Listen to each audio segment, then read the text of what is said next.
ពណ៌មួយទៀតពណ៌ទី66ទាំងអស់គ្នាបានក្នុងពណ៌ទី66ទាំងអស់គ្នាមើល66អញ្ចឹងអ្វីទាំងអស់គ្នាឃើញចម្លើយបងឯងរកឃើញបានអត់ណាអញ្ចឹងឯងគ្រូសួរលក្ខណៈរបស់ទឹកនឹងអាចរំលែកបាន3ភាពរូបហ៎ឃើញអត់ភាពរូបទី1វត្ថុរឹង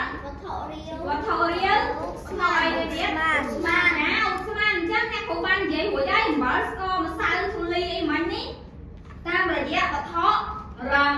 ចំណែកឯវត្ថុរាវដូចជាស្រាដូចជាទឹកត្រីទឹកក្រូចអញ្ចឹងទឹកត្រីទឹកក្រូចវាមានពណ៌ហើយអត់ទឹកខ្មៅទៀតអញ្ចឹងពេលវាមានពណ៌នៅពេលដែលយើងចង់ដឹងមើលថាទឹកដែលយើងមានពណ៌ទឹកខ្មៅស្កប់ហ្នឹងយើងយកទៅដាក់ជាមួយនឹងទឹកធម្មតាមកវាចូលគ្នាអត់យើងកោបាច់កោទេគ្រាន់ចាក់ចូលពុកវាមិនសាយចូលគ្នាខ្លាយទៅជាទឹកមួយដែលរាវប៉ុន្តែពណ៌ខុសពីពណ៌ដើម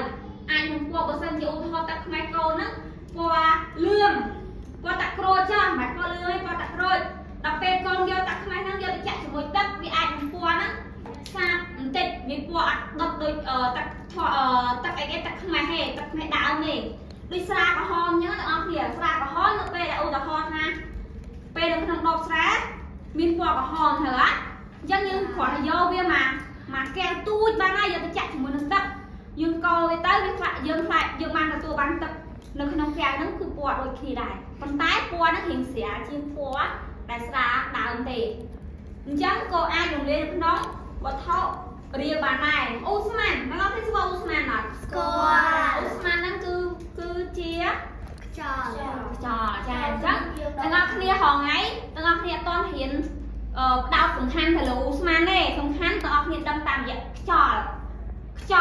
មានន័យថា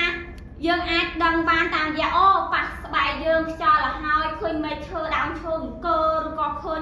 មានពេលក្បែរភ្លៀងធ្លាក់កំពុងភ្លៀងធ្លាក់ហ្នឹងមានខ្យល់មានអីទេប៉ុន្តែនៅលើផែនដីរបស់យើងនៅពេលតិចទៀតកូនធំជាងនឹងតិចទៀតកូនយល់ដឹងថានៅក្នុងខ្យល់ហ្នឹងមានអូស្មានជាច្រើនដែលយើងត្រូវដឹងដូចរងថ្ងៃទាំងអស់គ្នាត្រូវការអូស្មានអីដែលយើងផឹងអុកស៊ីហ្សែនណាអញ្ចឹងត្រូវដកអាហារដកចេញចូលចុះបើសិនជាសម័យមើលទាំងអស់គ្នាបន្ទប់កូនរៀនហ្នឹងនៅក្បែររោងចក្រតើកូនទទួលបានអូស្មានអុកស៊ីហ្សែនទៀតអត់